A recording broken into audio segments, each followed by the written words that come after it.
நான் தான் ஒரு சின்ன டவுட்ல கேக்குறேன். உன் மனசுல இந்த காதல் கீதல் அப்படி ஏதாவது இருக்கா ரோஹிணி?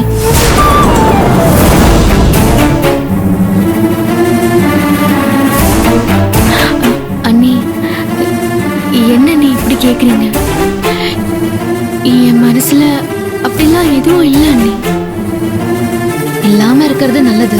அப்படி ஒருவேளை ஏதாச்சும் இருந்துச்சுன்னா இப்பவே என்கிட்ட ஒளிக்காம மறைக்காம ஓப்பனா சொல்லு. ஐயோ அண்ணி, ஏன் நீ இப்படியெல்லாம் கேக்குறீங்க? என் மேல உங்களுக்கு நம்பிக்கை இல்லையா? உன் மேல நம்பிக்கை இருக்கு, ஆனா உன் வயசு மேல நம்பிக்கை இல்லை. நான் இப்படி சொல்றேன்னு வருத்தப்படாத, யதார்த்தம் இதுதான். இல்ல அண்ணி, அப்படியெல்லாம் இல்ல.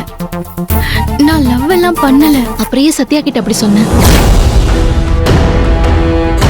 ஐயோ, சத்யா அன்னிக்கிட்ட நம்ம பேசிட்டு இருந்தத பெரிய அண்ணி கேட்டுட்டாங்களா?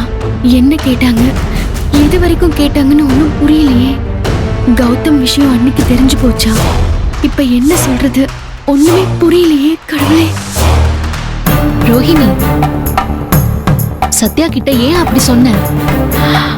அண்ணி, அது நான் வந்து என்ன நீ சொன்ன? என்ன ரோஹிணி, அதுக்குள்ள மறந்துட்டியா என்ன? இல்ல நீ, நான் சின்ன அண்ணிக்கிட்ட என்ன பேசினேன், நீங்க என்ன கேட்டீங்கன்னு தெரிஞ்சாதானே என்னாலையும் கரெக்டா பதில் சொல்ல முடியும். அதான் நீ கேட்டேன். சொல்றேன்.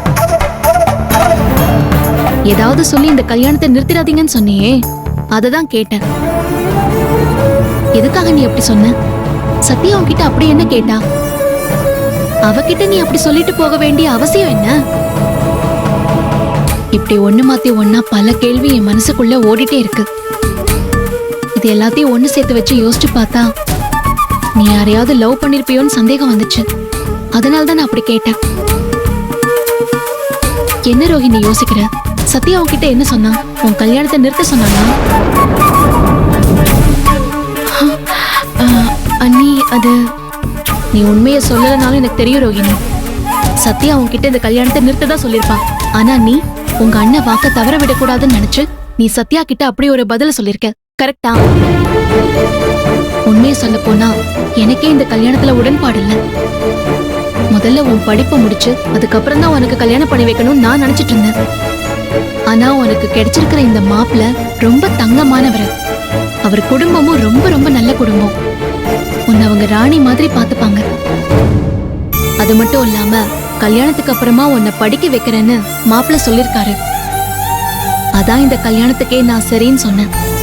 ஆனா இந்த மாதிரி ஒரு சூழ்நிலையில நீ சத்யா கிட்ட அப்படி சொன்னது என் காதுல விழுந்துச்சு. அதை கேட்டதுல இருந்து என் மனசுக்குள்ள பயங்கர குழப்பம் ஆயிடுச்சு.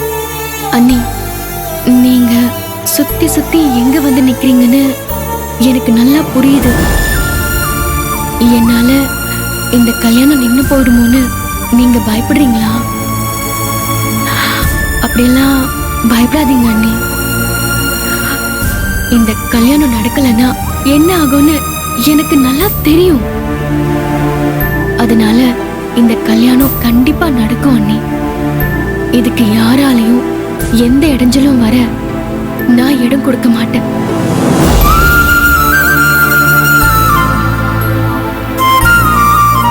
Thanks Rohini, thanks. ரோஹிணி, உங்க அண்ணன் என்கிட்ட விட்டு கொடுக்காம சொல்லிட்டே இருப்பாரு. என் தங்கச்சிங்க நான் வளர்த்த வளர்ப்பு, எந்த இடத்துலயும் அவங்க எந்த தப்பும் பண்ண மாட்டாங்க, தடமும் புரள மாட்டாங்கன்னு பெருமையா சொல்லுவாரு. அவர் சொன்னது எவ்வளவு உண்மைன்னு நீ நிரூபிச்சிட்ட ரோஹிணி.